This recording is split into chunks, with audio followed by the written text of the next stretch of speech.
자, 일단은 테스트에서 질문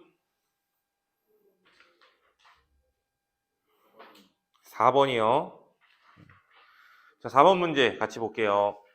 어느 별의 생성과 진화 과정을 나타낸 건데 기억, 이 별의 질량은 태양보다 매우 크다. 자, 질량, 변화 과정을 보니까 백색 외성으로 갔으니까 태양 정도의 질량을 가진 별의 일생을 말하는 거지. 그치? 그래서 기억은 틀린 말이고. 자, B1대 별의 중심부에서는 탄소가 만들어진다. 이것도 틀린 말이죠. B는 주계열성으로서 수소핵융합 반응이 일어나서 수소핵융합 반응에서는 헬륨이 만들어지죠. 그러면 탄소가 만들어지는 건 C가 될 거니까 니은은 틀렸고 디귿. A, B, C, D 중 별의 크기는 C가 제일 클 거다. 맞죠? 적색거성이 제일 크지. 그 다음에 큰 게 누구니? 원시별이야. 알겠어? 그 다음에 큰 건 원시별. 그 다음에 큰 게 주계열성. 그 다음 백색외성이 제일 작죠. 이해돼? 왜? A에서 B로 갈 때 수축이 일어나니까 결국 별의 크기는 더 작아진다는 이야기지. 그렇게 보시면 되고. 또 질문? 9번이요. 자, 별의 진화 과정을 나타냈대. 이에 대한 설명. A는 B보다 질량이 크다. A라는 녀석의 경로를 보면은 블랙홀까지 가는 거니까 A는 B보다 질량이 크죠. 자, 니은 가 단계에서 두 별은 모두 헬륨핵 융합 반응이 일어날 수 있대요. 가 단계 적색거성, 초거성이야. 어쨌든 헬륨핵 융합 반응이 일어나야 탄소가 만들어지겠지. 그쵸? 그래서 헬륨핵 융합 반응은 둘 다 일어나는 거야. 탄소가 만들어지고 있는 거예요.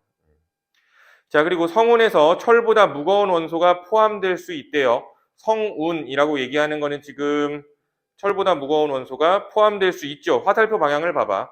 초신성 폭발을 통해서 원소들이 성운을 이룰 수 있지.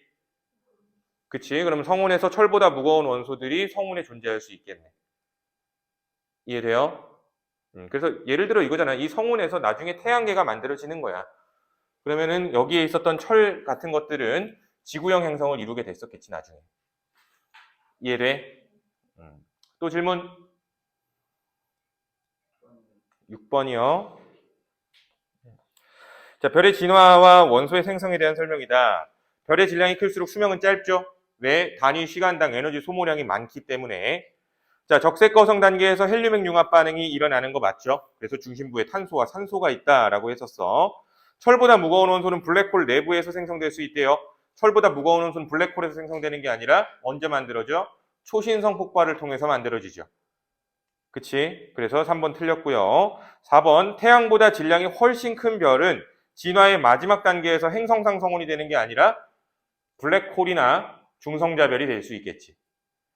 자, 그리고 5번 태양과 질량이 비슷한 별은 중심부에서 핵융합 반응에 의해 철까지 만들어질 수 있대요. 태양과 질량이 비슷하다면 중심부에서 산소까지밖에 못 만들죠. 산소까지는 만들 수 있어. 산소. 알겠어? 근데 철보다 무거운 원소, 철까지 뭐 이렇게 되려면 태양보다 질량이 매우 커야겠지. 이해돼? 또 질문?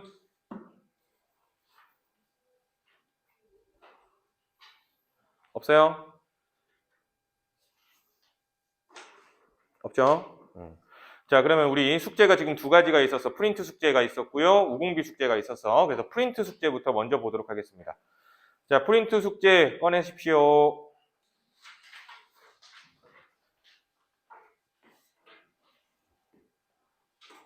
했지, 다. 했죠? 했지. 보여줘, 선혜. 서술형 하세요.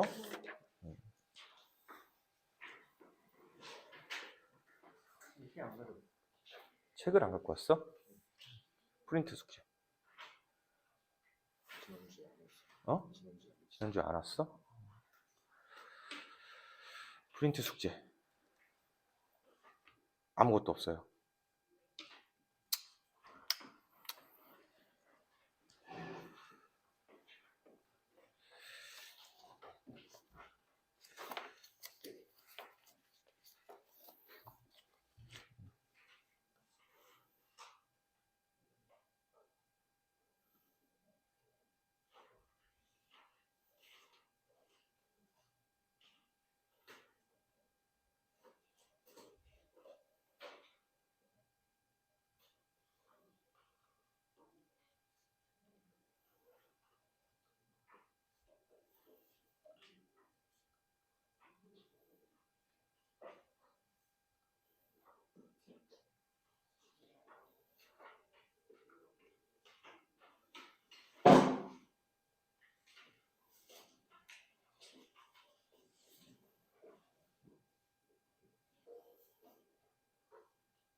자, 일단은 프린트 숙제에서 그럼 질문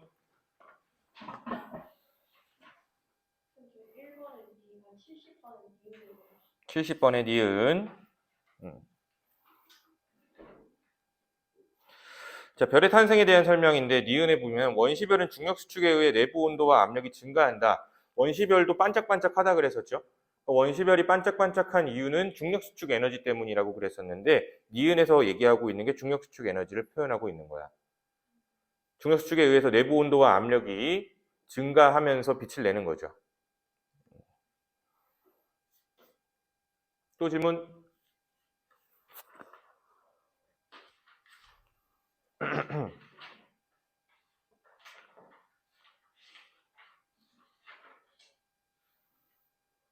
그래서 80번. 80번이요. 자, 80번. 자, 표는 별의 중심부에서 일어나는 여러 가지 핵융합 반응을 나타낸 건데 이에 대한 설명. 일단 철이 생성되면서 더 이상 핵융합 반응은 일어나지 않을 거래요. 맞죠? 별의 중심부에서 핵융합 반응 철까지밖에 못 만들어. 자, 그럼 무거운 원소일수록 높은 온도에서 핵융합 반응이 일어난대. 맞죠? 자, 그리고 핵융합 반응에서 생성되는 원소는 반응 원소보다 가벼워진대요. 무거워지죠. 그치? 자, 그리고 별 내부에서 가장 먼저 일어나는 핵융합 반응은 수소 핵융합 반응이래요. 맞죠? 핵융합 반응이 일어나기 위하여 중심 온도는 1000만 켈빈 이상이어야 하죠. 수소 핵융합 반응을 할 거니까. 그래서 3번이 옳지 않은 건데 다시 한번 표현을 해본다면은 질량 결손 때문에 헷갈렸을 수 있어. 근데 여기서 말하는 건 원소죠, 원소. 원소는 종류를 말하는 단어잖아. 그치? 오늘 다시 한번 더 얘기를 하겠지만 원소는 종류를 말하는 거야, 종류. 이해돼? 그러니까 핵융합 반응으로 생성되는 원소, 그러니까 생성되는 원소, 헬륨은 예를 들어서 반응 원소, 수소보다 무겁죠. 이해돼? 여기서 말하는 원소는 종류를 말하는 거라서 3번이 틀린 말이지. 이해돼? 또?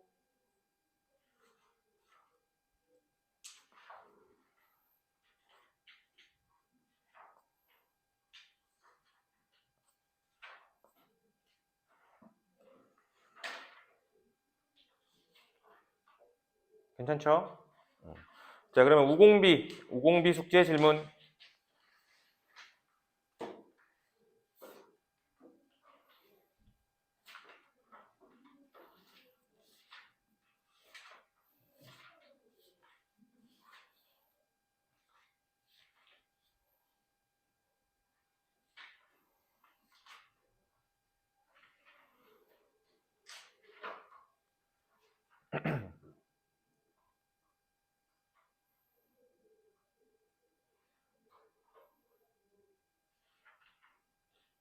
없어? 우공비가 더 쉽죠? 그치? 우공비가 더 쉬워. 자, 그러면은 오늘 진도는 32페이지 원소와 주기율표부터 그 다음 강 6강까지 나갈 거예요. 알칼리 금속과 할로젠 원소까지 나갈 건데 지금 내가 교재를 뽑아놓은 게 있어서 교재 좀 가지고 올게.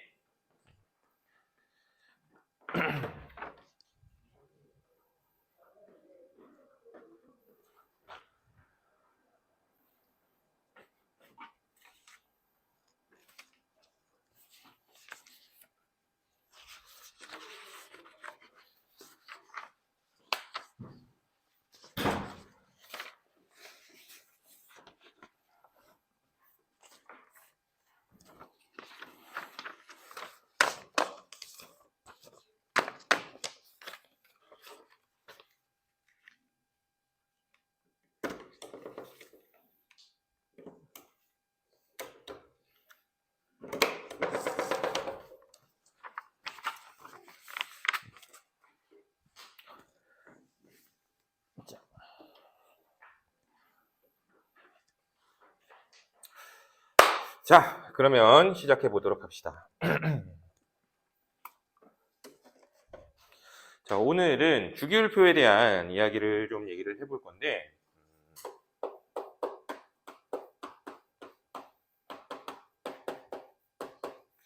주기율표라는 거는 원소를 정리한 걸 말하는 거죠. 원소들을 무언가 성질에 따라서 정리한 표를 말하는 거야. 그치? 그러면 여기서 주기율표는 원소의 표다. 원소는 뭔데? 원소란 물질을 구성하는 가장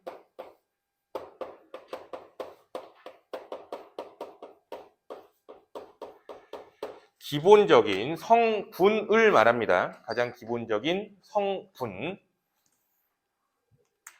그럼 비슷한 단어 뭐 있니? 원자라는 것도 있지. 원자라는 건 물질을 구성하는 가장 기본적인 입자를 말하는 거죠. 그치? 자, 그러면 여기서 분자는 뭐니? 분자? 그치. 물질의 성질을 갖는 가장 작은 입자죠, 입자. 헷갈리면 안 돼. 그래서 분자는 성질을 갖는 거다. 이런 것들. 그럼 어찌됐든 우리가 지금 얘기하는 거는 원소에 대해서 이야기를 해볼 건데, 원소는 몇 가지 정도 있어요, 우리 자연계에. 한 110여 종 있다라고 보통 이야기를 하거든. 110여 종. 포인트는 뭐냐면 셀 수 있다가 포인트예요. 그러니까 뭐 셀 수 없이 많다 뭐 이렇게 얘기하면 돼, 안 돼? 안 되는 거야. 어느 정도 한정적으로 있습니다, 원소는. 이해되셨죠? 그래서 원소 이런 거다라고 생각을 해주시면 좋을 것 같고, 그러면 원소를 분류하기 시작한 역사부터, 즉 주기율표에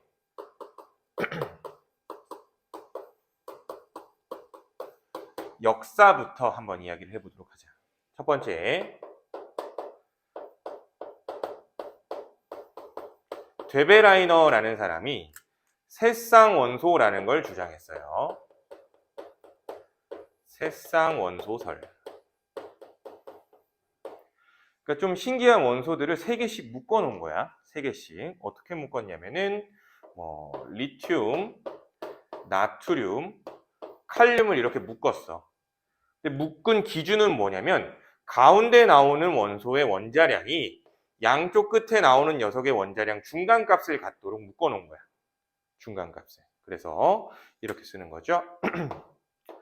나트륨의 원자량은 리튬과 칼륨 원자량의 중간값이다. 이렇게.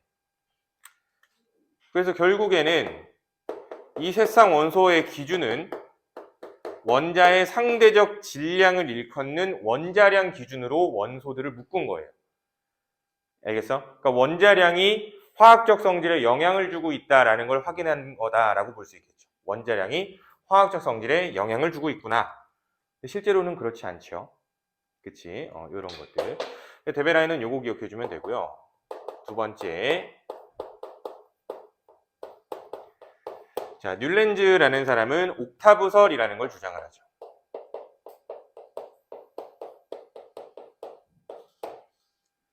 그래서 옥타브설이니까 뭐 도레미파솔라시도 연상하면 되는 거야. 그래서 도, 레, 미, 파, 솔, 라, 시, 도, 레, 미. 뭐 쭉쭉쭉 원소처럼 이렇게 나열을 하는 거죠. 어떻게? 1로 갈수록 여전히 원자량이 커지는 방향으로 나열을 해요. 원자량이 커지는 방향으로. 이렇게 나열을 해보니 여기에 리튬이 나오고요. 여기 나트륨이 나온대.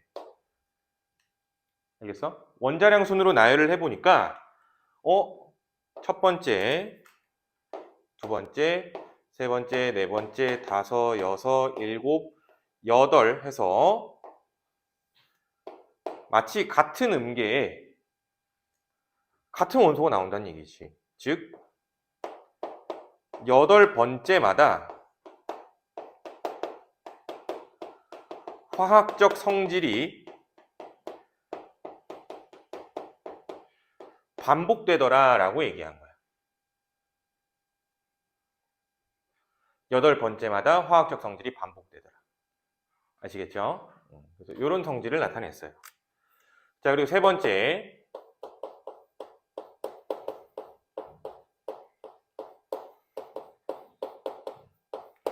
자, 멘델레예프라는 사람은 표를 만들었어. 그래서 최초의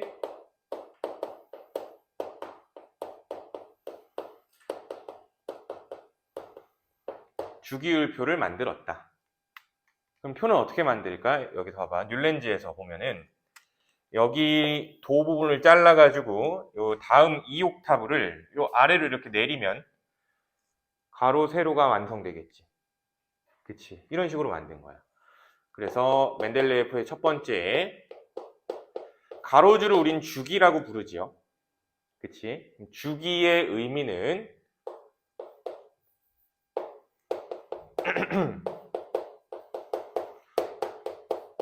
아직까지도 원자량 순으로 원소들을 나열하게 되는 거고요. 두 번째, 세로줄은 뭐라고 불러? 세로줄은 족이라고 부르지. 그치? 근데 표 만든 방법을 보니까 같은 세로줄에는 화학적 성질이 비슷한 녀석들이 올 수밖에 없죠.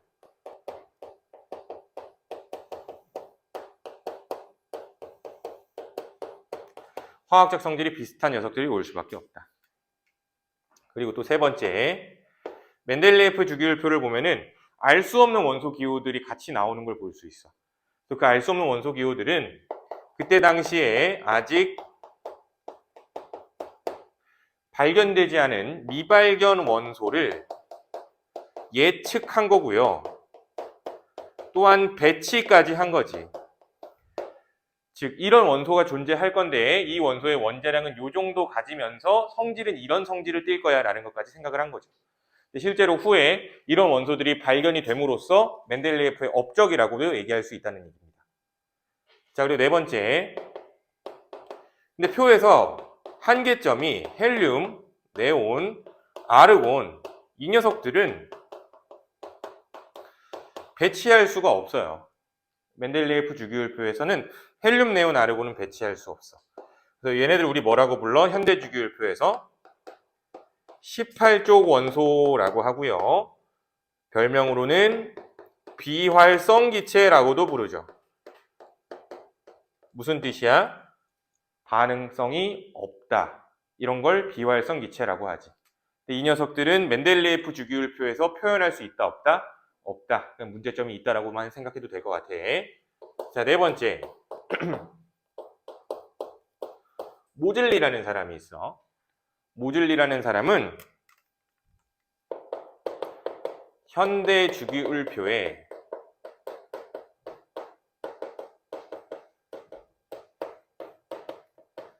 기초를 만든 사람입니다. 모즐리는 현대 주기율표의 기초를 만들었다. 어떤 생각이었냐면은 모즐리 이전의 세 사람, 데베라이너, 뉴렌즈, 멘델레예프는 전부 다 원소의 화학적 성질이라는 게 원자량과 무언과 관련이 있을 거야 라고 생각을 했었죠. 근데 이런 문제점이 생기니까 모즐리의 생각은 이거죠. 앞에서 이야기한 원자량이라는 거는 화학적 성질과는 연관성이 없을 거야 라고 생각을 한 거야. 그래서 기준 자체를 뜯어 고치는 거지. 그래서 기준 자체를 원자량 순이 아니라 이제 원자 번호 순으로 맞추죠. 그러면 이 원자 번호 순이라는 거, 원자 번호는 어떻게 결정돼요? 그치, 양성자수 순이죠. 그래서 원소들을 양성자수를 측정을 해서 양성자수로 다시 재배열하니까 이젠 헬륨, 네온, 아르곤 얘네들까지 배치가 가능하더라. 문제점을 해결한 거고요. 결국에 이 원자 번호를 우리는 지금까지 쓰고 있기 때문에 결국엔 모즐리가 현대 주기율표의 기초를 만들었다라고 얘기하는 거야. 이해됩니까? 자, 그러면 역사는 이렇게까지만 생각을 해주면 되고 결국은 외워야 문제를 풀 수 있다. 자, 그럼 이제 우리 현대 주기율표를 분석해 봐야겠지.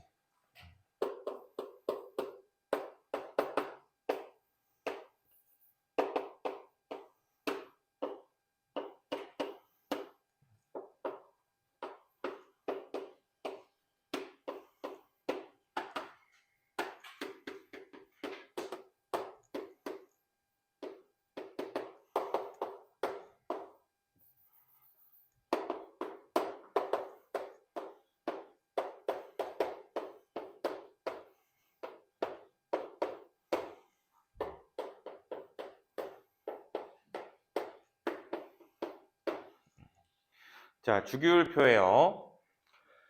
자, 이 현대 주기율표는 내가 세로순으로 외우라고 얘기했었어요, 예전에. 아직까지 안 외웠다면 이제 시험을 보셔야 하니 꼭 외우세요. 주기율표는 세로줄이 중요한 거야. 왜? 화학적 성질이 비슷한 녀석들을 묶어놓은 표를 주기율표라고 하는 거잖아. 그러니까 화학적 성질이 비슷한 녀석들은 가로순이 아니고 세로순이거든. 이해되죠? 그래서 꼭 세로순으로 암기를 새로 해주시면 좋을 것 같습니다. 그럼 분석해보자. 가로줄을 뭐라고 불러? 우리 가로줄을 주기라고 부르고 1주기부터 7주기까지 존재하죠. 외워야 돼. 치사하지만 뭐 8주기 이런 식으로 오답 나오거든. 7주기 외워야 돼요. 외워야 돼요. 자, 그럼 주기의 의미는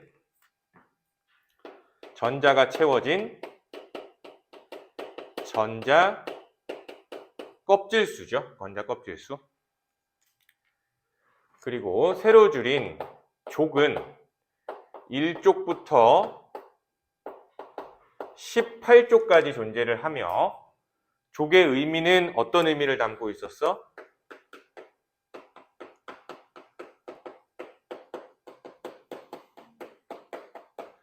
원자과 전자수를 같은 녀석들, 원자과 전자수가 같은 녀석들이 같은 세로줄에 배치되는 거지. 그럼 여기서 원자과 전자수는 무엇을 말하는 건데? 원자과 전자수는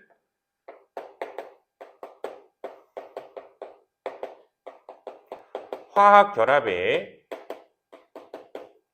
영향을 주는 전자들을 말하는 거지. 그러면 지금 이제 전자 껍질수 그리고 뭐 원자과 전자수 이런 거 우리가 이해하려면 뭐부터 좀 보고 와야 될까?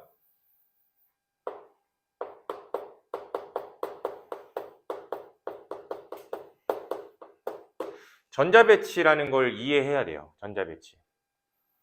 전자가 어떻게 배치되는가. 이거부터 이해해야지 원자과 전자수, 껍질수 이런 게 비교가 돼. 그러면 원자 모형을 하나 그려보면 중심에 원자핵이 있고요. 전자가 존재할 수 있는 이런 궤도들을 뭐라고 불러? 전자 껍질이라고 하는 거지. 이런 궤도들을. 이 궤도들이 전자 껍질이다.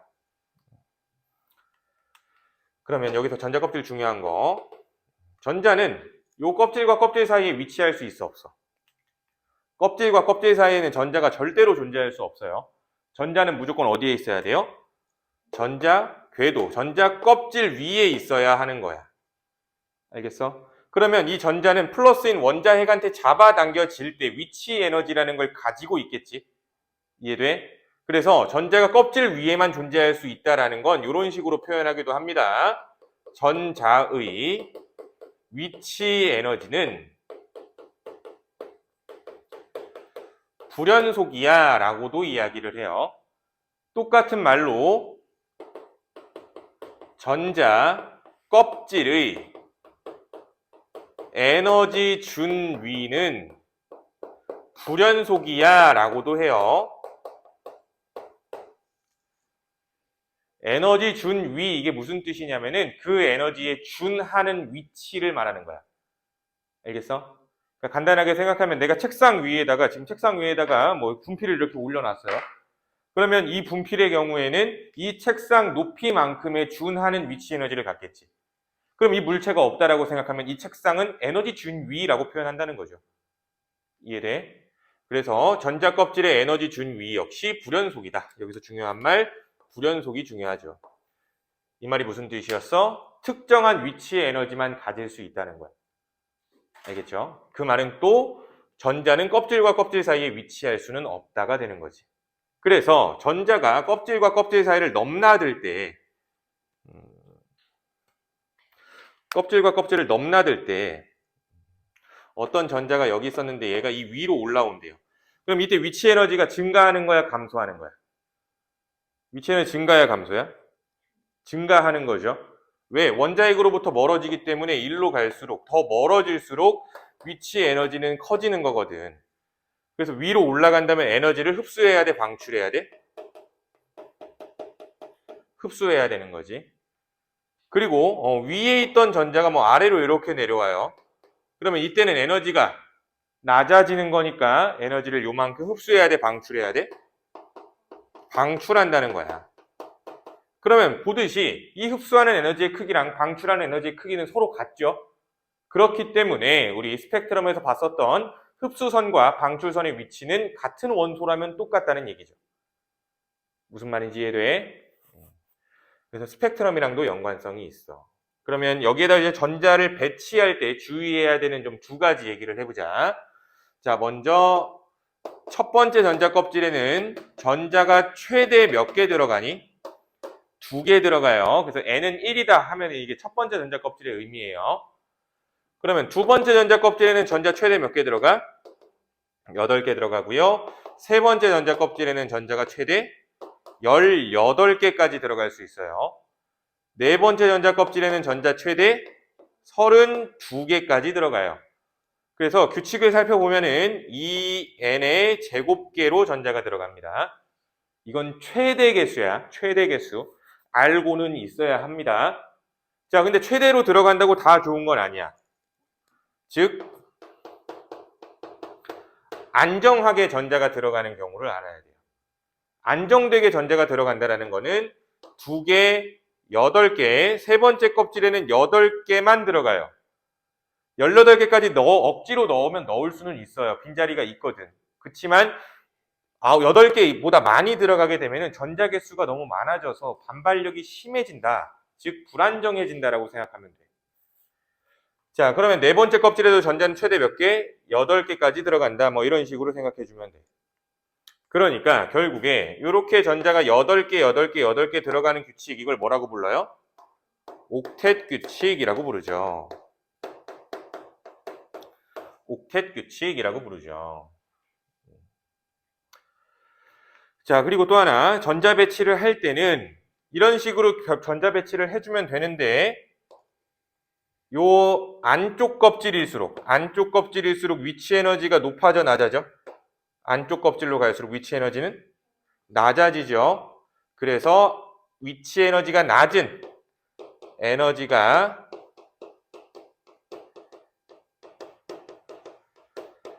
낮은 껍질부터 채워라 라는 거.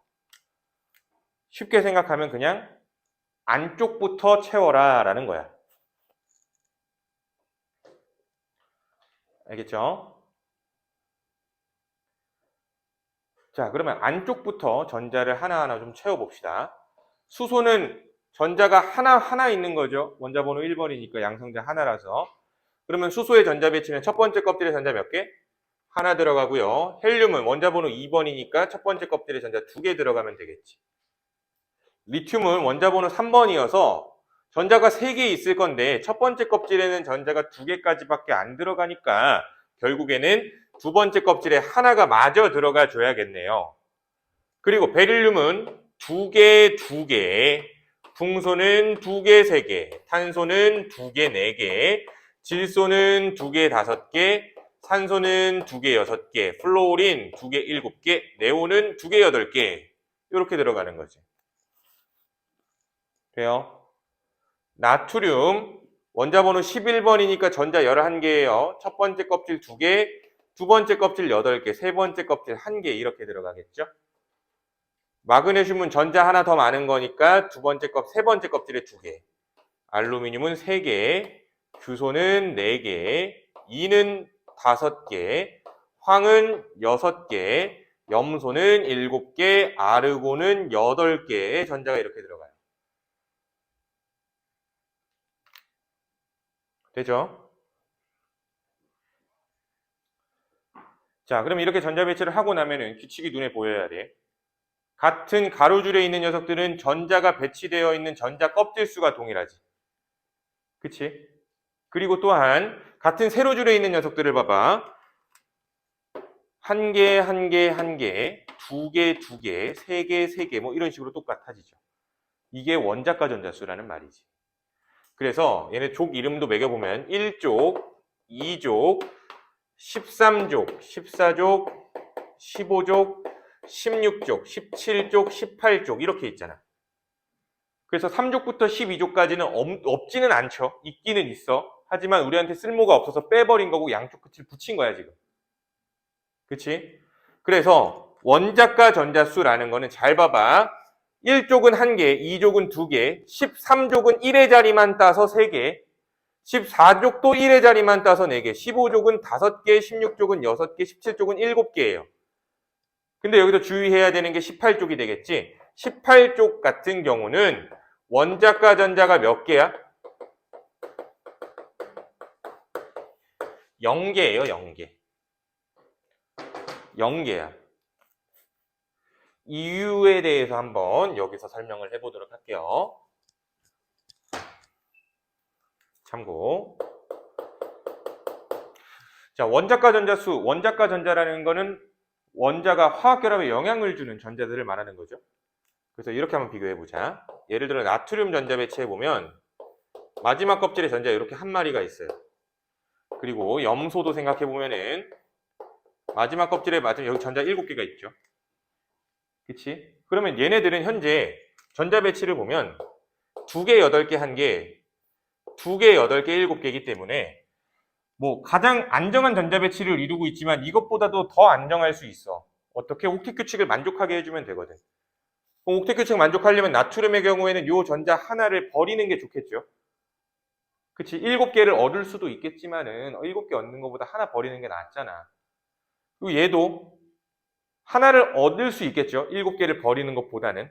그럼 서로 타산이 맞으니까 요 전자, 나트륨이 가지고 있는 요 전자를 얘한테 하나 제공을 해준다면은 나트륨은 Na 플러스 2개 8개, Cl 마이너스는 2개 8개 8개 이렇게 되죠. 그래서 결국에는 얘네들이 서로 잡아당기면 그게 뭐예요? 이온 결합이죠. 화학 결합에 영향을 줬죠. 그럼 화학 결합에 영향을 주는 전자는 나트륨은 요거 1개고요. 염소는 요거 7개가 화학 결합에 영향을 주는 전자지. 그래서 원자과 전자라고 하는 거야. 근데 비교해 볼게. 헬륨, 네온, 아르곤. 이 녀석들은 이미 옥텟 규칙을 만족하고 있지요. 이미 안정하다라는 거야. 결국 전자를 얻지도 잃지도 않는다는 얘기지. 이해돼?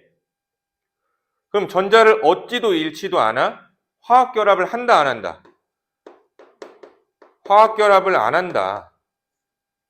그럼 화학결합을 안 한다는 이야기는 원자과 전자가 있다 없다?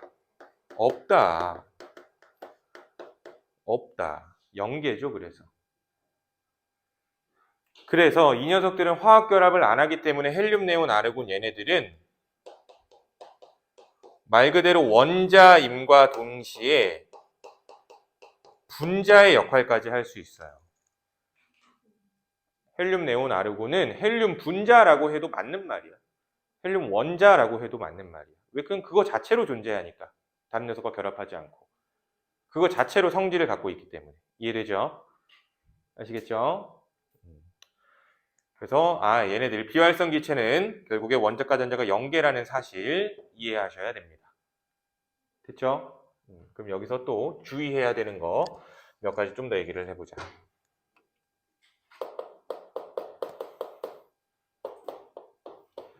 헬륨, 네온, 아르곤 얘네들의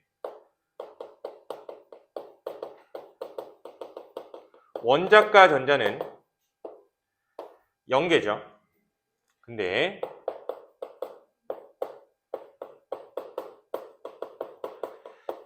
최외곽 전자는 몇 개야? 2개, 8개, 8개야. 같지 않죠. 같은 의미가 아니라는 겁니다. 근데 여기서 최외곽 전자라는 단어가 나왔네.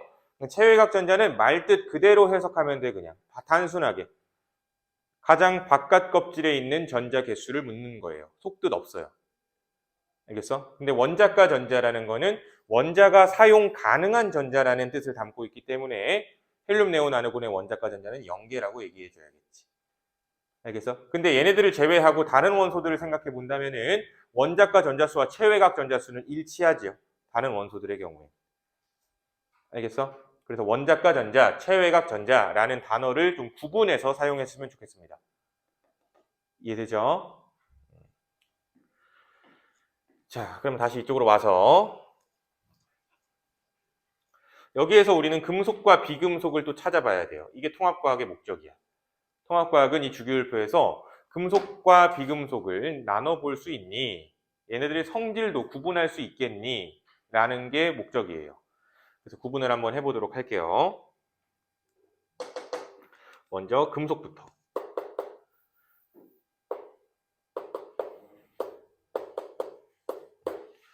자, 금속이라는 녀석은 일반적으로 첫 번째 열 전기 전도도가 뛰어나죠. 그치, 이런 애들이야. 그 두 번째 녹는 점, Tm 하면 녹는 점이지. 녹는 점이 높아서 상온에서 일반적으로는 고체 상태로 존재할 거야. 그리고 세 번째 말고, 자, 상온 고체인데 여기서 액체 하나만 기억하자. 수은 유일한 액체다. 알고 계시면 될 것 같고요. 세 번째,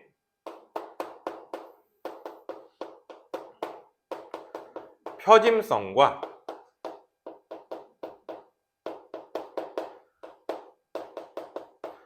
뽑힘성을 가지고 있지. 표짐성과 뽑힘성을 가져요. 표짐성이라는 거는 전성이라고 하거든. 전성. 우리가 전을 넓게 펴서 먹죠. 그치? 그래서 전성, 표짐성 기억하면 돼. 근데 이 전성이라는 거는 어디에 많이 쓰여? 우리 생각해 보면은 알루미늄 호일 같은 거 만들 때 사용하는 금속의 성질이죠. 그리고 뽑힘성은 뭐라고 부르냐면 연성이라고 불러요. 연성. 연성은 어떤 물질을 만들 때 사용하냐면 구리 전선 같은 거 만들 때 사용된 금속의 성질이 연성인 거야. 알겠지? 요거 기억해주고. 그리고 네 번째, 자, 금속이라는 녀석들은 금속성이라는 거를 가지고 있는데 이 녀석들 금속성은 전자를 잃기 쉽다라는 성질이에요.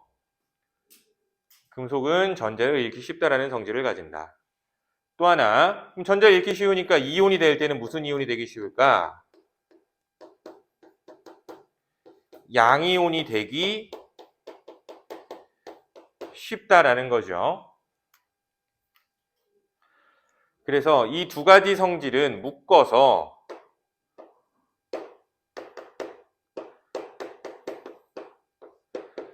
금속성이 크다라고 얘기하는 거야. 근데 여기서 금속성이 크다라는 말은 조금 더 풀어서 금속의 반응성이 크다라는 말과 같아요. 그러니까 금속성이 클수록 금속의 반응성이 큰 거야. 즉 금속은 반응할 때 전자를 잃어버리면서 반응하겠다라는 말이 되겠지. 자, 그러면 이 금속성에 대해서 비교를 한번 해보자. 첫 번째, 같은 주기 원소에서 리튬은 원자 번호 3번, 베릴륨은 원자 번호가 4번. 얘네 가지고 볼게요. 자, 리튬 쪽으로 갈수록이야.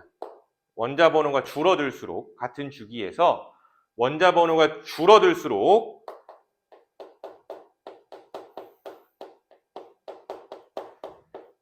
양성자 수는 줄어들지요. 그럼 양성자 수가 줄어들면은 원자핵이 가지고 있는 핵 전하량이 약해질 거야. 원자핵은 양성자를 가지니까. 그러면 핵 전하량이 약해지면 얘는 이주기니까 다 껍질 두 개죠. 그러면 원자과 전자의 역할을 하는 마지막 껍질에 있는 전자들은 원자핵으로부터 잡아당겨지는 인력이 세져 약해져. 점점 약해지겠지. 핵전하가 약해질수록 얘 플러스 3한테 땡겨지고 있고 얘는 플러스 4한테 땡겨지고 있잖아요. 그쵸? 그러면 당연히 리튬 쪽으로 갈수록 핵과 전자 사이에 인력은 약해지겠지. 핵과 전자 사이의 인력이 약해지면 전자를 잃기 쉽다라는 말이 될 거고요. 양이온이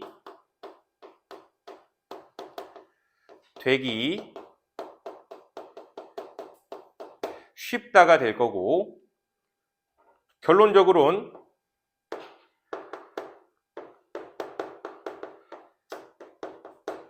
금속성이 크겠죠. 그래서 주기율표 상에서는 보통 왼쪽에 금속들이 몰려 있다가 되는 거야. 두 번째,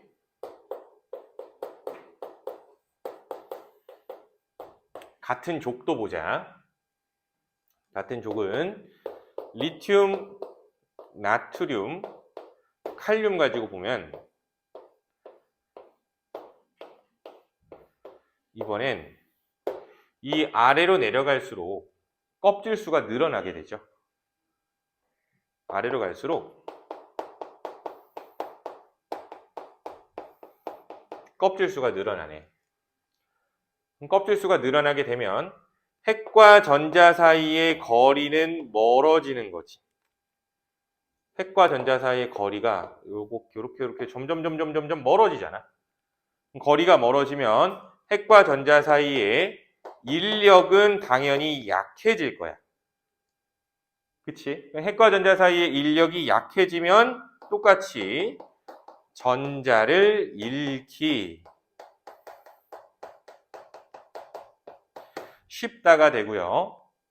또 양이온이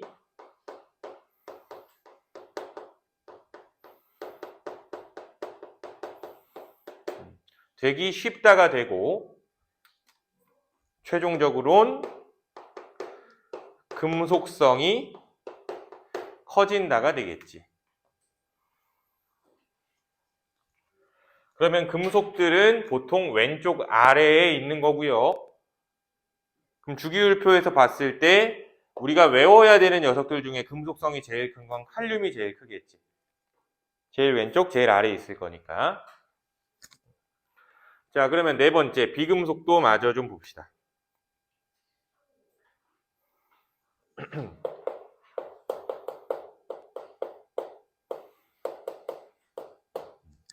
자, 비금속은 첫 번째로 열 전기 전도성이 좋지 않죠. 그리고 상온에서의 상태는 고체 또는 기체로 존재하게 되는데, 유일하게 이 녀석도 브로민의 경우에는 액체 상태로 존재해요. 브로민의 경우에는 액체 상태로 존재한다. 자, 그리고 세 번째, 전자를 얻기 쉽고요. 그리고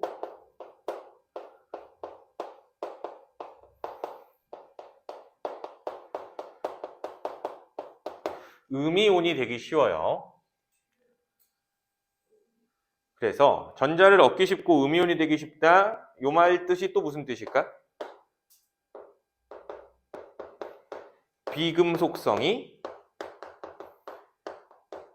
크다라는 얘기죠. 그럼 비금속성도 비교를 해봐야겠네. 같은 주기 원소에서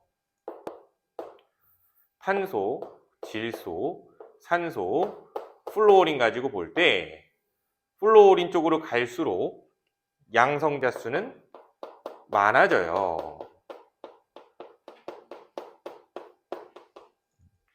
양성자 수가 많아지면 핵전하량은 세지네.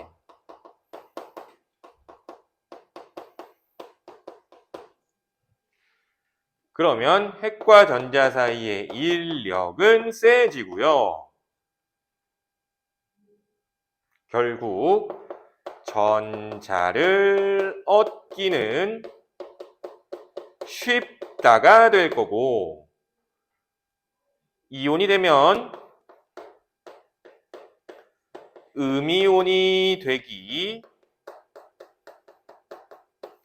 쉽다로 얘기할 수 있고, 원자 번호가 커질수록 비금속성은 커진다가 되겠네.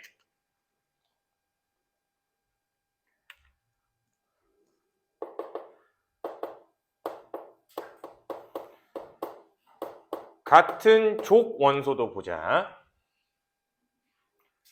플로린, 염소, 브로민, 아이오딘.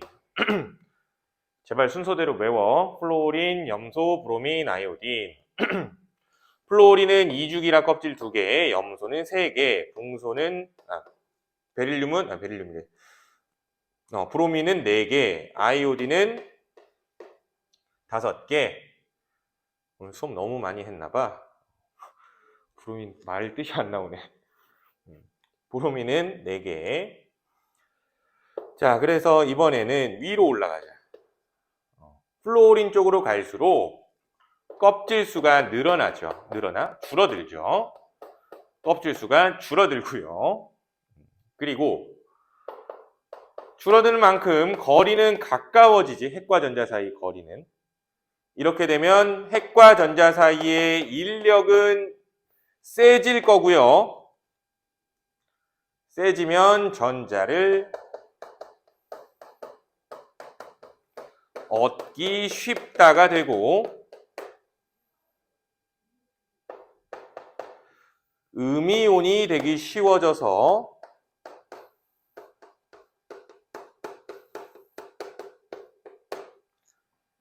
비금속성이 커진다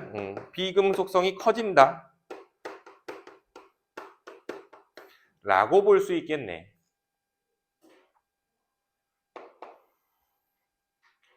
그러면 우리는 금속과 비금속을 비교해 보면은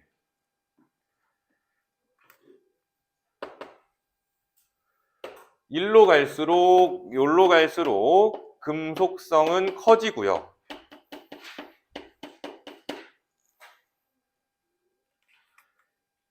비금속성은 반대의 경향이지. 이렇게 갈수록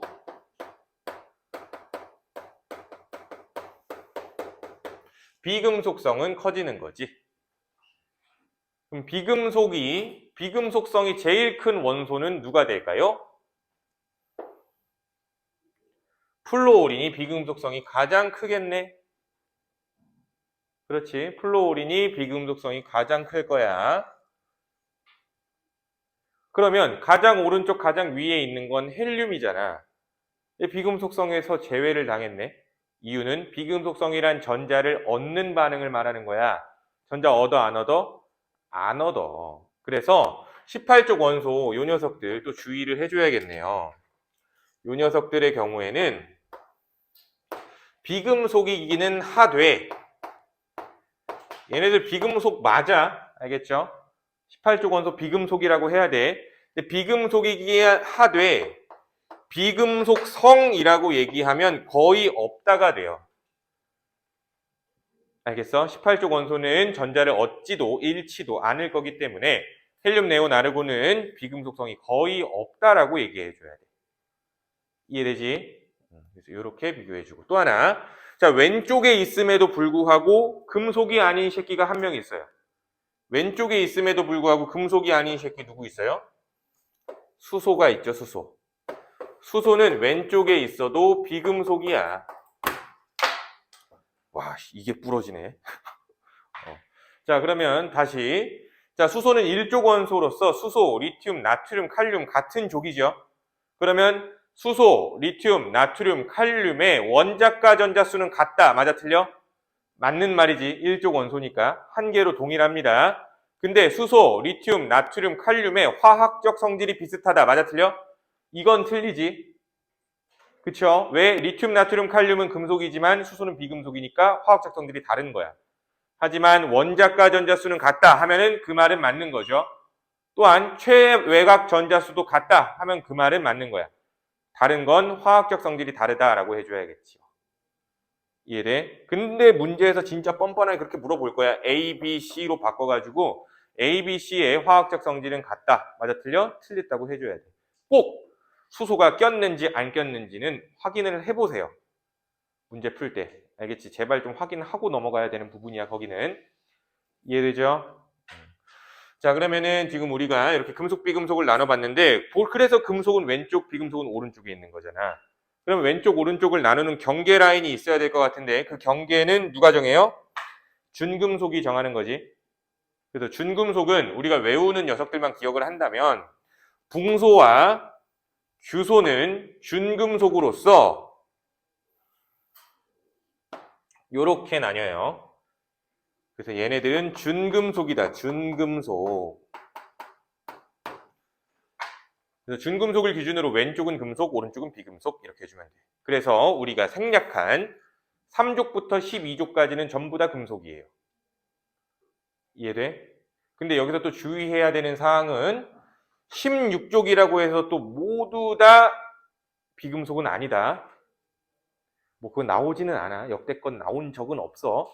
근데 하지만 우리가 좀 꼼꼼하게 공부를 하자는 의미에서 얘기를 해본다면은 여기도 이렇게 떨어져야죠. 이렇게 되는 16족도 금속이라는 게 있어요. 알겠어? 그래서 무조건적인 건 없다. 근데 이걸 다 외우게 할 수는 없잖아, 문제에서 우리가. 그러니까 이 밑은 안 나오는 거야. 아시겠어요? 그래서 그 정도 이해해 주시면 될 것 같아요. 됐니? 그래서 금속 성질, 비금속 성질, 그리고 금속이 누군지, 비금속이 누군지, 그리고 원자과 전자 개수, 체외각 전자 개수, 그리고 전자 껍질수 셀 줄 알면 좋아요. 알겠니? 그러면 이제 여기서 조금 더 디테일하게 금속의 대표로 알칼리 금속, 비금속 대표로 할로젠 원소. 얘네들의 성질도 우리가 암기를 하고 있어야겠지. 그래서 잠깐 10분만 쉬었다가 알칼리 금속, 할로젠 원소에 대해서도 추가로 얘기를 해볼 거야. 아시겠죠? 그러면 10분만 쉬었다가 다시 갑시다. 쉬는 시간.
자, 그러면 다시 해보도록 합시다. 자, 이제 알칼리 금속과 할로젠 원소 요 얘기 한번 해볼 거예요. 다음 강으로 넘어가면 돼요. 6강인가?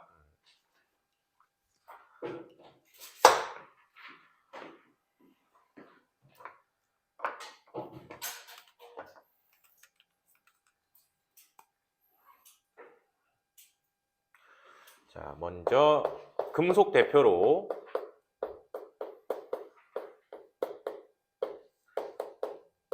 알칼리 금속 이야기 한번 해보자. 금속 대표. 알칼리 금속은 수소를 제외하고 나머지 일족 원소들을 알칼리 금속이라고 얘기를 하지요. 그래서 첫 번째 성질부터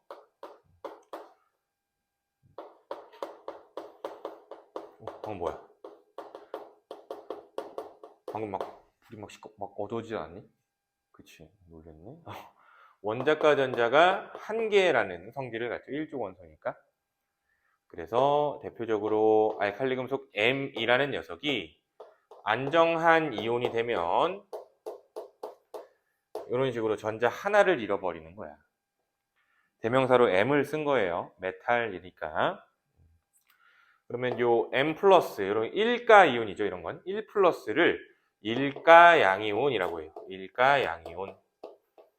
그래서 공통적으로 안정한 이온이 될 때 일가 양이온이 된다라고 얘기해 주시면 되고요. 두 번째, 자, 이 녀석들은 특정한 불꽃 반응 색을 가지죠.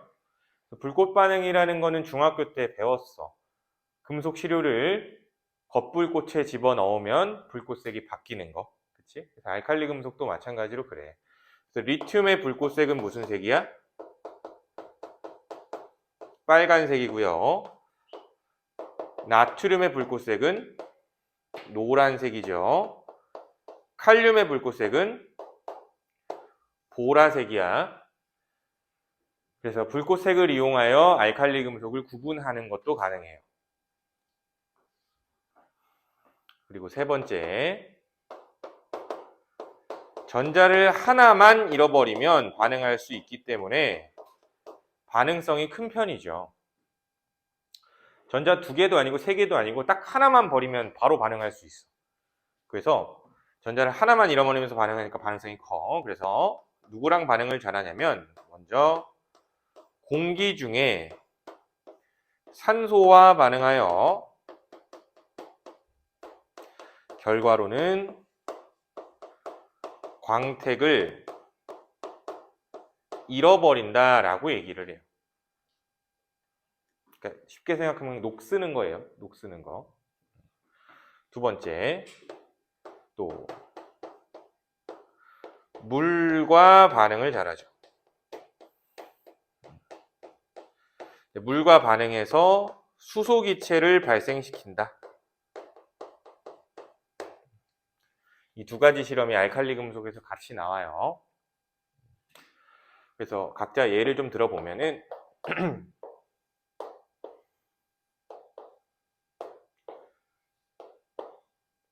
알칼리 금속이 이렇게 있을 때 이 알칼리 금속을 커터 칼로 이렇게 자를 거예요. 근데 커터 칼로도 잘린다라는 이야기는 이 금속은 굉장히 무른 금속이라는 얘기가 되죠. 알칼리 금속은 무른 금속이야. 자른 뒤에 단면이 공기 중에 노출되게 되는데 단면이 공기 중에 노출된다. 그러면 이 단면은 원래 공기 중 노출이 된 적이 없었던 새 거죠. 그치? 노출되자마자 빠른 속도로 공기 중에 산소가 여기에 와서 달라붙어요.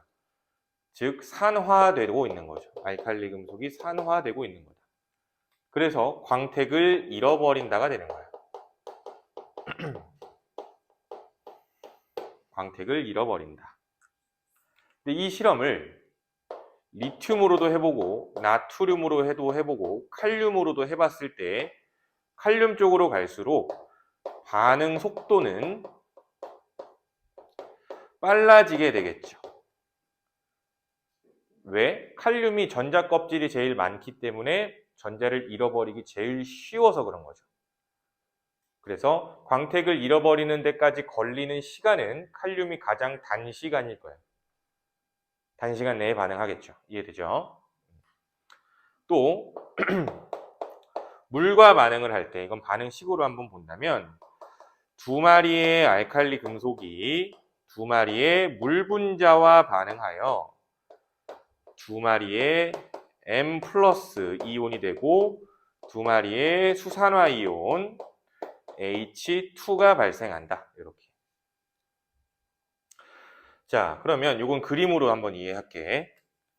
알칼리 금속이 이렇게 두 마리가 있었어. 근데 옆에 보니까 물 분자가 또 두 마리가 있는 거야.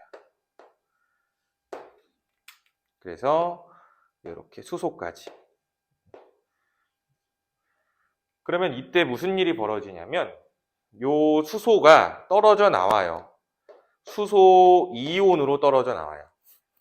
그럼 수소 이온으로 떨어져 나오면 결국에 이거는 OH-가 되겠지.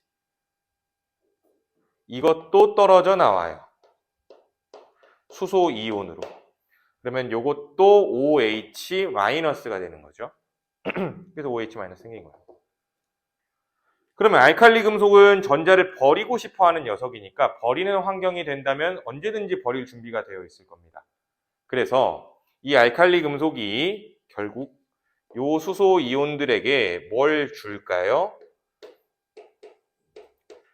전자를 주는 거야. 그러면 각각의 수소 원자가 될 거고 수소 원자가 되겠지. 전자 얻었으니까. 그래서 요 수소 원자 두 마리가 결합해서 뭘 만들까? H2를 이루는 거지. 이 과정에서 얘는 전자를 잃었으니까 M 플러스 두 마리가 되는 거겠고. 그래서 반응 후에 M 플러스 두 개, OH 마이너스 두 개, H2가 만들어진다는 얘기예요. 이해돼? 그러면 반응 후의 모습을 보면은 결국 MOH 수용액이 되는 거지. 그치? 그래서 요거는 MOH, EMOH 수용액 이런 식으로 표현하기도 해요. 알겠지? 표현 방법의 차이인 거야, 그냥.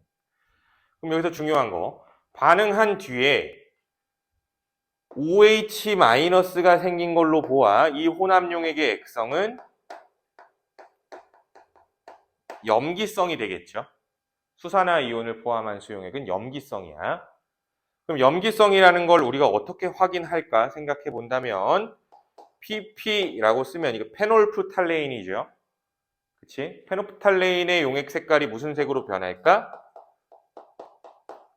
빨간색으로 변할 거고요. 염기성 용액이니까. 또 리트머스지를 사용한다면 빨간색 리트머스지가 무슨 색으로 변할까요? 파란색으로 변하게 되는 결과가 나타나지. 그래서 이 수용액의 액성이 염기성이라는 것을 확인하는 실험 장치예요. 이게. 알겠죠? 자, 그리고 H2, 이때 기포가 발생하는데 수소기체죠. 그럼 이 기포가 수소기체라는 걸 어떻게 알 수 있어? 이 기체들을 모아서 성냥불을 가까이 대면은 퍽 소리를 내며 폭발을 하게 되지. 이해돼? 퍽 소리를 내며 폭발하게 돼. 이런 성질을 우린 뭐라고 불러요? 가연성이라고 부르지. 폭발이 가능하다. 이렇게 수소기체도 확인할 수 있어. 근데 이 실험 역시 리튬, 나트륨, 칼륨으로 각각 실험을 했을 때 반응이 가장 폭발적으로 일어나는 반응은 칼륨으로 실험했을 때가 되겠죠. 반응 속도가 제일 빠를 거니까. 그거 알고 계시면 되겠고. 자, 그럼 이렇게 반응을 할 때 보관에 유의를 해야겠지. 반응을 잘하는 녀석이니까 산소와의 접촉도 있으면 안 되고 물과의 접촉도 있으면 안 돼. 그래서 보관법은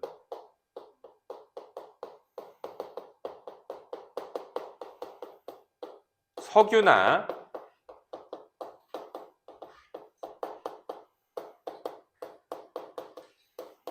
액체 파라핀에 넣어서 같이 보관을 합니다. 이렇게 되면은 산소와 물의 접촉을 차단할 수 있기 때문인 거야. 다섯 번째, 알칼리 금속은 밀도도 작은 편의 금속이에요. 밀도도 작은 편인 금속이다. 심지어 물에 떠요. 그래서 반응을 할 때 물에 떠서 반응합니다. 그러면 실험으로 바로 얘기를 할게, 이건. 알칼리 금속 M1은 기름보다도 밀도가 작대. 그리고 M2는 기름보다는 밀도가 커. 근데 하지만 물보다는 밀도가 작대. 이런 거 문제에서 알려줬어요. 그래 놓고 실험 세팅을 어떻게 했냐면 비커에다가 물을 집어넣고요. 기름을 집어넣은 거야. 밀도 차 때문에 이렇게 층이 지게 되겠죠. 그리고 둘은 섞이지 않으니까. 이렇게 층이 졌을 때 M1, M2를 집어넣어 본 거야. 그럼 각각의 위치를 생각을 해본다면은 자, 여기에 어떤 금속이 있대요. 이 금속은 M1일까요? M2일까요? 그치, 밀도가 제일 작은 M1이겠지. 그리고 여기에 금속이 있대요. 이 계면에. 계면에 있는 금속은 M2가 될 수밖에 없겠지. 그럼 여기서 기체가 발생하는 곳을 찾아본다면 여기에서 수소기체가 발생하게 되겠네. 이런 식으로. 왜? 물과의 접촉이 있었기 때문에. 근데 이 M1의 경우에는 반응해요, 안 해요? 안 하겠지. 왜? 물과의 접촉이 없었기 때문이다 라고 생각하면 돼. 이해돼? 그래서 이렇게 밀도차를 이용해서 새로운 실험을 만들어내기도 합니다. 문제에서는. 그래서 이런 실험도 있다 정도로 염두해 주시면 될 것 같아요. 아시겠죠?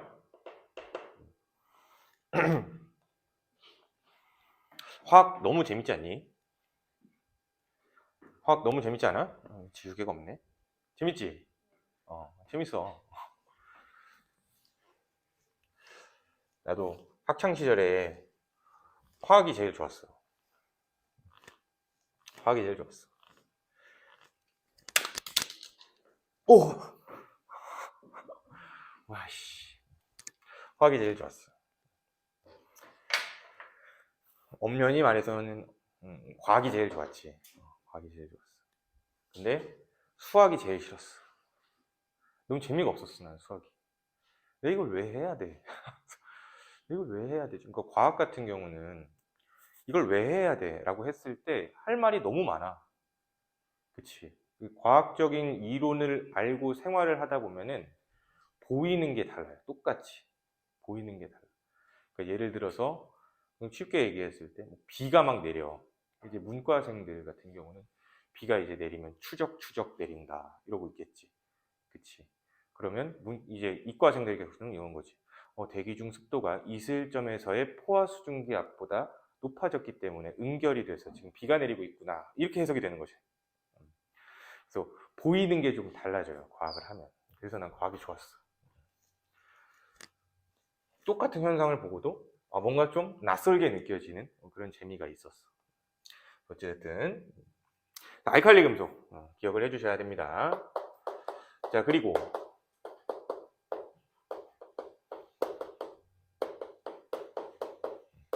자, 할로젠 원소. 할로젠 원소는 몇 쪽 원소예요? 17쪽 원소를 말하죠. 그래서 원자과 전자는 7개가 되는 거고. 그래서 적읍시다.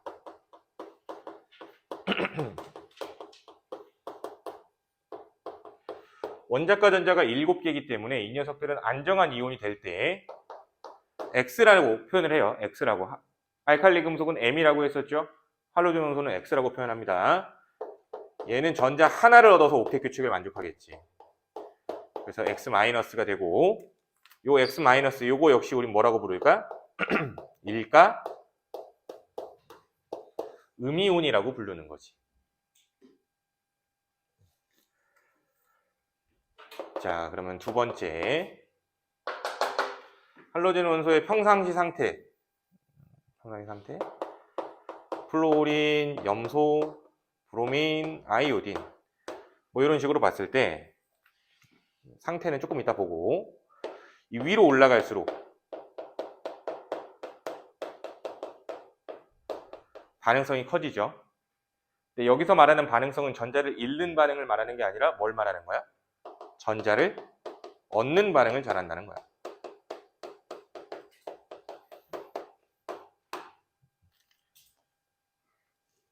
반응성도 이해해 주시고, 세 번째, 이제 상태 볼 거야. 그래서 평상시에는 FCl, BrI 이렇게 있을 때 이 녀석들이 X2의 형태로 존재합니다. X2 뭐라고 부를까? 이원자 분자라고 불러요. 이원자 분자. 원자가 두 개로 이루어져 있는 분자라는 얘기죠. 좀만 더 디테일하게 더 본다면 동종 이원자 분자라고 하는 거예요. 같은 종류의 원자로 이루어진 이원자 분자다. 알겠죠? 그래서 다 써보면 F2, Cl2, Br2, I2 이렇게 되죠. 그래서 얘네들의 상태는 F2는 담황색 기체에,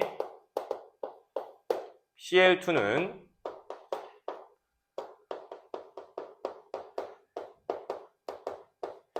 황록색 기체, Br2는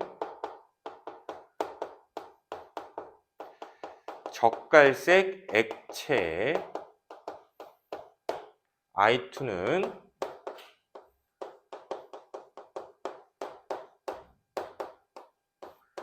보라색 고체. 그래서 기체도 있고요, 액체도 있고요, 고체도 있어요. 그럼 조금만 더 살을 붙여보자. 담황색을 문제에서는 요즘 문제 보니까 이렇게 표현하더라고.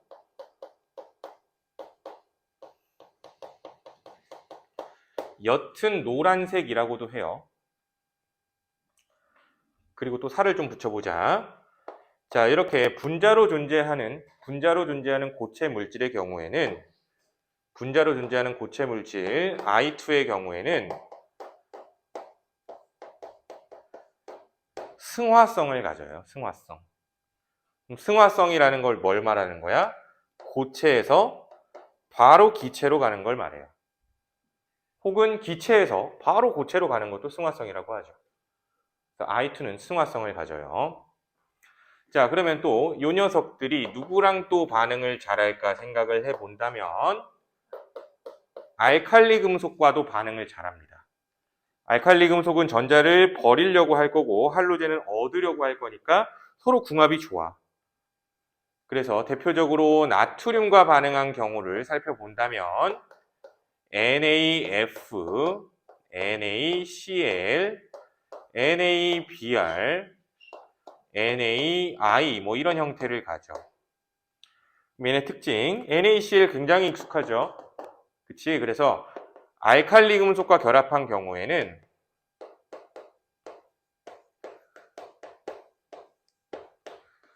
물에 굉장히 잘 녹습니다. 물에 굉장히 잘 녹아요. 근데 이 X2의 형태, 이원자 분자 형태에서는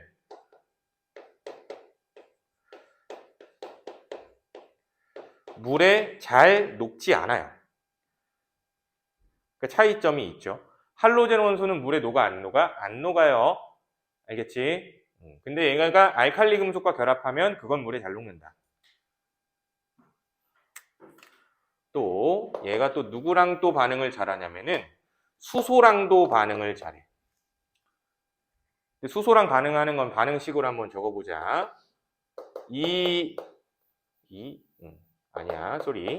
H2랑 EM이 반응하게 되면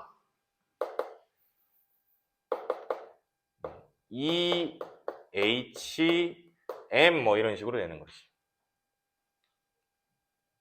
EM? 왜 M이라고 했어? 미친놈? 쏘리. X2죠, X2. 갑자기 왜 할로젠? X2. 미안해. 이렇게 쓰시면 돼요. 그러니까 어찌됐든 수소랑 결합할 때도 몇 대 몇의 개수비로 결합을 해요? 1대1의 개수비로 결합을 하죠. 그래서 HF, HCl, HBr, HI 형태가 돼요. 그럼 얘네 특징, 이 녀석들은 물에 녹아서 H 플러스와 X 마이너스의 형태로 이온화가 되게 되는데, 이 H 플러스가 나타났으니까 혼합용액, 수용액의 액성의 산성이라고 얘기해주면 되겠지. 수용액 액성은 산성이 된다. 여기서 좀 더 살을 좀 붙여보자 또. HF는 약산이에요. 근데 HCl, HBr, HI는 강산이에요. 그리고 이런 녀석들, HX, 이런 녀석들 뭐라고 부르냐면은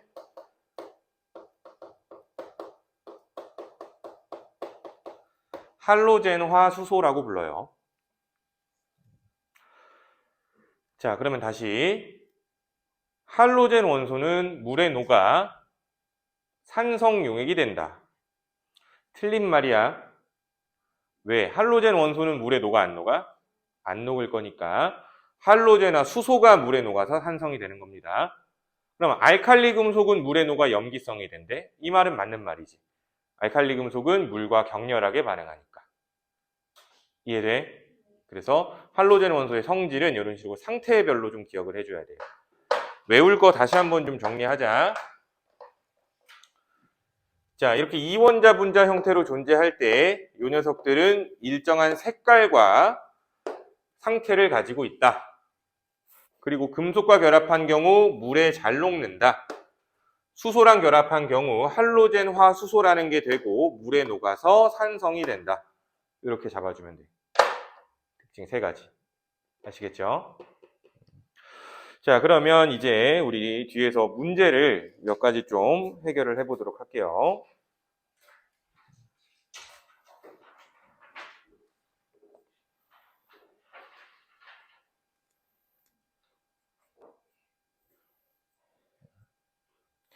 자, 54페이지로 오세요. 54페이지. 교재 54페이지.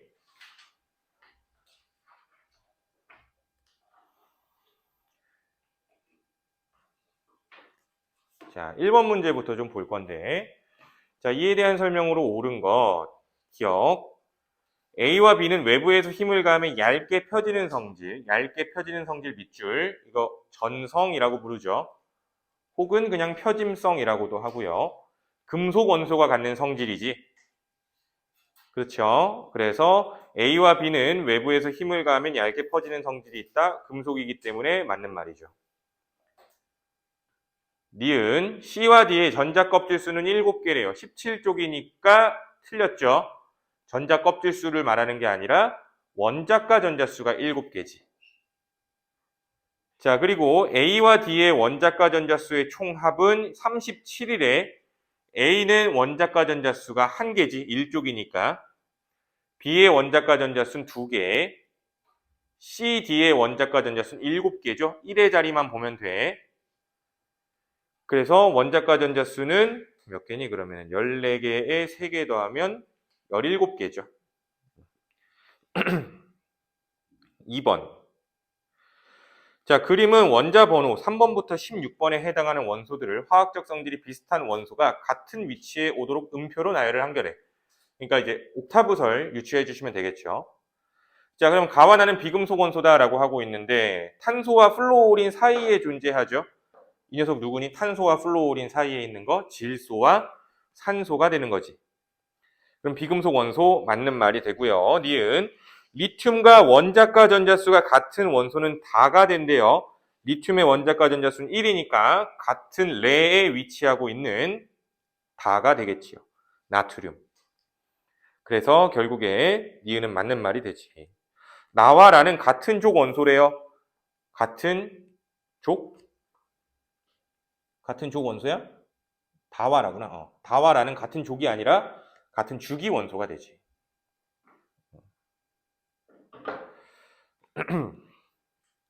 자, 3번. 자, A는 껍질수가 2개죠. 원자가 전자수는 하나야. 껍질수 2개, 원자가 전자수 하나. 2주기 1쪽 리튬입니다. 이렇게 하는 거야. 다 세지 마. B의 껍질수는 3개, 원자가 전자수는 7개. 3주기 17쪽이죠. 염소예요. C는 껍질수 3개, 원자과 전자수 2개, 3주기 2족이네요. 마그네슘이죠. 다 세지 마. 이렇게 하는 거야. 그럼 A는 금속 원소 맞고요. B는 비금속 원소 맞지요. A와 C는 같은 주기 원소 맞지? 껍질수가 같냐는 걸 물어보고 있는 겁니다. 그러면 니은은 맞는 말이고 디귿. A와 C가 비활성 기체의 전자 배치를 이룰 때 가장 바깥 껍질의 전자수가 같을 거래요. A가 비활성 기체의 전자 배치를 이룬다면 헬륨이 되겠지. 헬륨의 전자 배치. 그러면 2개의 전자를 가지고 있을 거고요. C가 비활성 기체의 전자 배치를 이룬다면 전자 2개를 갖다 버려서 네온과 비슷한 전자 배치를 이루겠죠. 그래서 전자 개수가 다릅니다. 그래서 디귿도 틀렸네요. 자, 4번이에요. 뭐 고난도라고 써 있는데 어렵지 않아. 가를 보면 산소와 반응했다는 얘기지, 결국. M2O가 됐으니까. 왜 M2O야, 근데 화학식이? 산소, 산화이온의 이온식은 O2-이기 때문에 M2O가 되는 거죠. 알칼리 금속은 M 플러스니까. 일단 나는 또 보면은 MOH 수용액이래. 이거 뭐니? M 플러스와 OH 마이너스 이런 거 생겼다는 얘기지. 물에다가 집어넣은 거야. 그래서 MOH 수용액이 됐다는 얘기지. MX, 이건 뭐니? 할로젠 원소와 결합한 걸 말하는 겁니다. NaCl 같은 거 생각하면 되는 거겠죠. 기억, 가는 공기 중에 산소와의 반응을 나타낸다. 맞죠? 니은, 나의 반응으로 생성된 MOH는 붉은색 리트머스 종이를 푸르게 변하게 할 거래요. 맞죠? 리트머스지의 염기성에서의 색깔은 파래집니다. 디귿, 다의 반응은 칼륨보다 리튬에서 더 격렬하게 일어난다. 맞아? 칼륨이 반응성이 제일 크죠? 그치? 그래서 디귿도 틀렸네. 자, 5번입니다. 할로젠 원소의 성질이래. 자, 반응성은 염소가 브로민보다 크대. 우리 이미 알고 있죠? 할로젠 원소는 위로 올라갈수록 반응성이 크다라고 했어요. 그럼 염소가 브로민보다 반응성이 크겠지. 그치? 혹은 위에 자료에서 보더라도 금속과의 반응을 봐봐. 플로리는 매우 격렬, 염소는 격렬, 브로민은 잘, 아이오딘은 함. 그죠? 그러면 반응성이 큰 거는 염소가 브로민보다 크죠. 니은 실온에서 기체 상태의 원소는 3가지다라고 하고 있어요. 자, 기체 상태인 원소는 2가지죠. 누구랑 누구? 플로린과 염소인데 이 문제 자체는 외워서 푸는 건 아니었어. 왜냐면 녹는 점과 끓는 점을 줬기 때문에. 기체로 존재한다는 얘기는 25도씨에서 끓어있는 상태면 되는 거죠. 즉 25도씨가 해당 물질의 끓는 점보다 높으면 그게 기체 상태인 거야. 즉 플로린은 마이너스 188도에서 끓고요. 염소는 마이너스 34도씨에서 끓으니까 25도씨에서는 이미 끓어있는 상태라 기체가 되죠. 근데 브로민의 경우에는 아직 안 끓었죠. 근데 녹는 점을 보니까 마이너스 7.2도야. 25도씨에서는 브로민이 녹아있긴 하죠. 즉 액체가 된다는 얘기네. 녹았는데 끓지 않았으니까. 아이오딘은 녹는 점을 보면은 113도예요. 25도씨에서 아이오딘은 녹아 안 녹아? 안 녹았어. 그러니까 고체인 거죠. 자, 그리고 디귿 4가지 원소는 모두 전자 껍질 수가 같아요? 아니죠. 각각 2개, 3개, 4개, 5개죠. 이해됩니까? 6번. 자, 이에 대한 설명으로 옳은 것. A와 C는 화학적 성질이 비슷하대.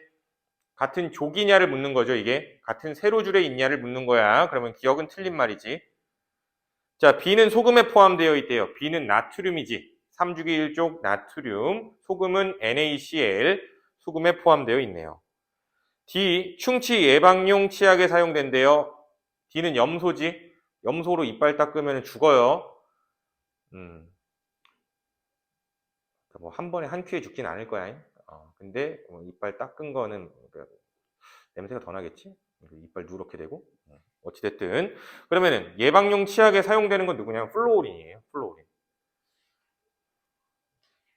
그 이제 불소라고 보통 이제 언론에서는 표현을 하거든.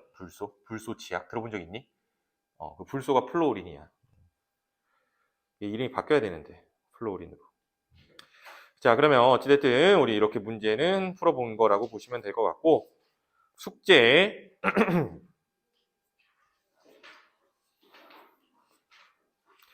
자, 숙제는 43페이지까지 해오시면 되고요. 43페이지까지. 그리고 우리 부교재 숙제도 있죠. 그래서 그거 곧 드릴 건데, 수업 마치기 전에 하나만 좀 이야기를 하나 더 해드리면은,